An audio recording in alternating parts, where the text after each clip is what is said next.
5ஆம் அதிகாரம். அவர் திரளான ஜனங்களைக் கண்டு மலையின் மேல் ஏறினார். அவர் உட்கார்ந்த பொழுது அவருடைய சீஷர்கள் அவரிடத்தில் வந்தார்கள். அப்பொழுது அவர் தமது வாயை திறந்து அவர்களுக்கு உபதேசித்துச் சொன்னது என்னவென்றால், ஆவியில் எளிமையுள்ளவர்கள் பாக்கியவான்கள், பரலோக ராஜ்யம் அவர்களுடையது.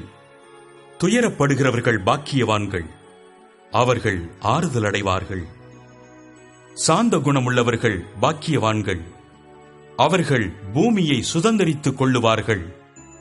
நீதியின் மேல் பசிதாகம் உள்ளவர்கள் பாக்கியவான்கள், அவர்கள் திருப்தி அடைவார்கள்.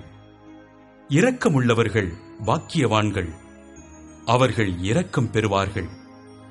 இருதயத்தில் சுத்தம் உள்ளவர்கள் பாக்கியவான்கள், அவர்கள் தேவனை தரிசிப்பார்கள். சமாதானம் பண்ணுகிறவர்கள் பாக்கியவான்கள், அவர்கள் தேவனுடைய புத்திரர் எண்ணப்படுவார்கள். நீதி நிமித்தம் துன்பப்படுகிறவர்கள் பாக்கியவான்கள், பரலோக ராஜ்யம் அவர்களுடையது.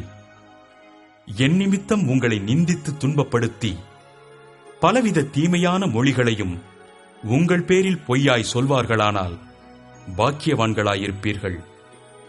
சந்தோஷப்பட்டு களிகூருங்கள், பரலோகத்தில் உங்கள் பலன் மிகுதியாயிருக்கும். உங்களுக்கு முன்னிருந்த தீர்க்கதரிசிகளையும் அப்படியே துன்பப்படுத்தினார்களே. நீங்கள் பூமிக்கு உப்பாயிருக்கிறீர்கள். உப்பானது சாரமற்று போனால் எதினால் சாரமாக்கப்படும்? வெளியே கொட்டப்படுவதற்கும் மனுஷரால் மிதிக்கப்படுவதற்குமே ஒழிய வேறொன்றுக்கும் உதவாது. நீங்கள் உலகத்துக்கு வெளிச்சமாயிருக்கிறீர்கள். மலையின் மேல் இருக்கிற பட்டணம் மறைந்திருக்க மாட்டாது. விளக்கை கொளுத்தி மரக்காலால் மூடி வைக்காமல் விளக்கு தண்டின் மேல் வைப்பார்கள். அப்பொழுது அது வீட்டிலுள்ள யாவருக்கும் வெளிச்சம் கொடுக்கும். இவ்விதமாய் மனுஷர் உங்கள் நற்கிரியைகளைக் கண்டு பரலோகத்தில் இருக்கிற உங்கள் பிதாவை மகிமைப்படுத்தும்படி உங்கள் வெளிச்சம் அவர்கள் முன்பாக பிரகாசிக்க கடவது. நியாயப்பிரமாணத்தை ஆனாலும் தீர்க்க தரிசனங்களை ஆனாலும் அழிக்கிறதற்கு வந்தேன் என்று எண்ணிக்கொள்ளாதேயுங்கள். அழிக்கிறதற்கு அல்ல, நிறைவேற்றுகிறதற்கே வந்தேன்.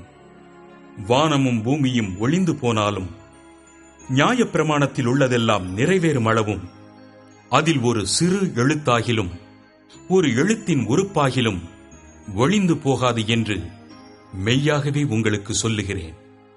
ஆகையால் இந்த கற்பனைகள் எல்லாவற்றிலும் சிறிதானதொன்றையாகிலும் மீறி அவ்விதமாய் மனுஷருக்கு போதிக்கிறவன் பரலோக ராஜ்யத்தில் எல்லாரிலும் சிறியவன் எண்ணப்படுவான். இவைகளை கைக்கொண்டு போதிக்கிறவனோ பரலோக ராஜ்யத்தில் பெரியவன் எண்ணப்படுவான்.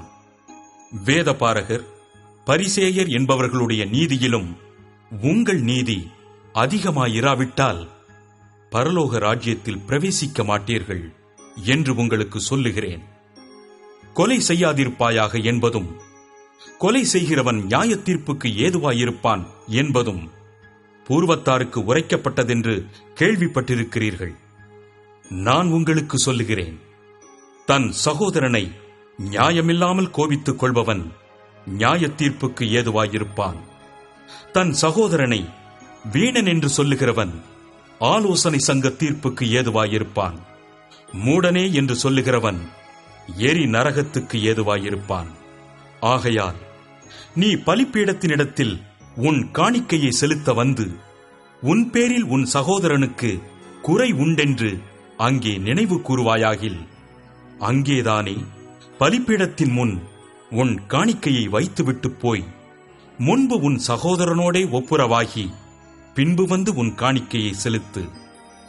எதிராளி உன்னை நியாயாதிபதியினிடத்தில் ஒப்புக்கொடாமலும் நியாயாதிபதி உன்னை சேவகனிடத்தில் ஒப்புக்கொடாமலும் நீ சிறைச்சாலையில் வைக்கப்படாமலும் இருக்கும்படியாக நீ உன் எதிராளியோடு வழியில் இருக்கும்போதே சீக்கிரமாய் அவனுடனே நல்மனம் பொருந்து.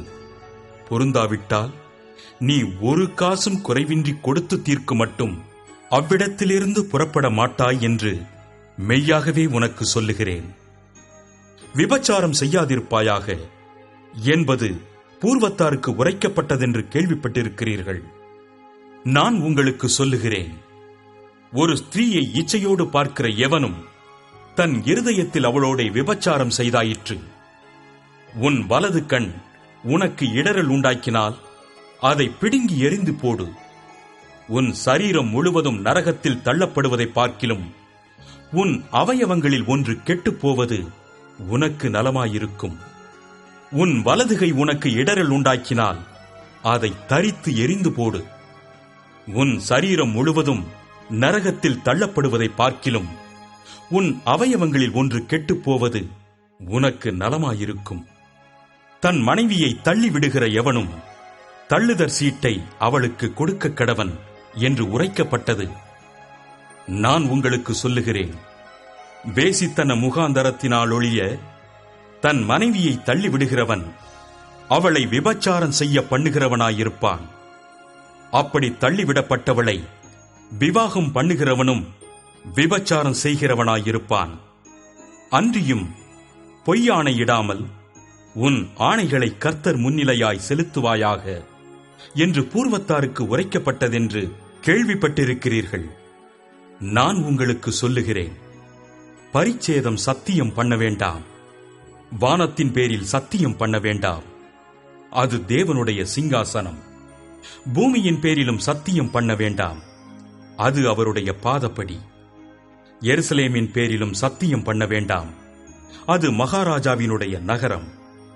உன் சிரசின் பேரிலும் சத்தியம் பண்ண வேண்டாம், அதின் ஒரு மயிரையாவது வெண்மையாக்கவும் கருப்பாக்கவும் உன்னால் கூடாதே. உள்ளதை உள்ளதென்றும் இல்லதை இல்லதென்றும் சொல்லுங்கள்.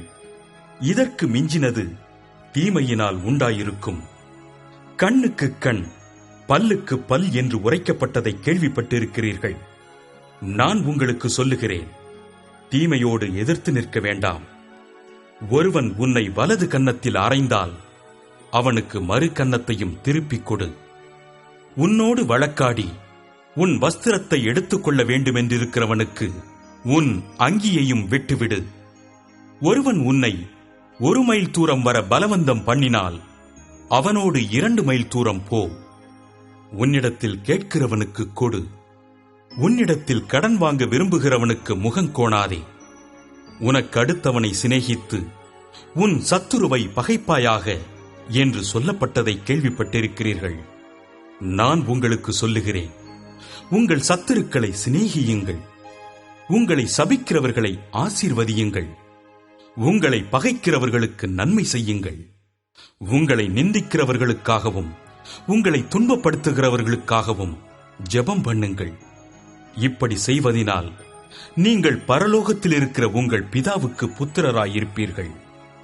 அவர் தீயோர் மேலும் நல்லோர் மேலும் தமது சூரியனை உதிக்க பண்ணி நீதி உள்ளவர்கள் மேலும் அநீதி உள்ளவர்கள் மேலும் மழையை பெய்ய பண்ணுகிறார். உங்களை சிநேகிக்கிறவர்களையே நீங்கள் சிநேகிப்பீர்களானால் உங்களுக்கு பலன் என்ன? ஆயக்காரரும் அப்படியே செய்கிறார்கள் அல்லவா? உங்கள் சகோதரரை மாத்திரம் வாழ்த்துவீர்களானால் நீங்கள் விசேஷித்து செய்கிறது என்ன? ஆயக்காரரும் அப்படி செய்கிறார்கள் அல்லவா?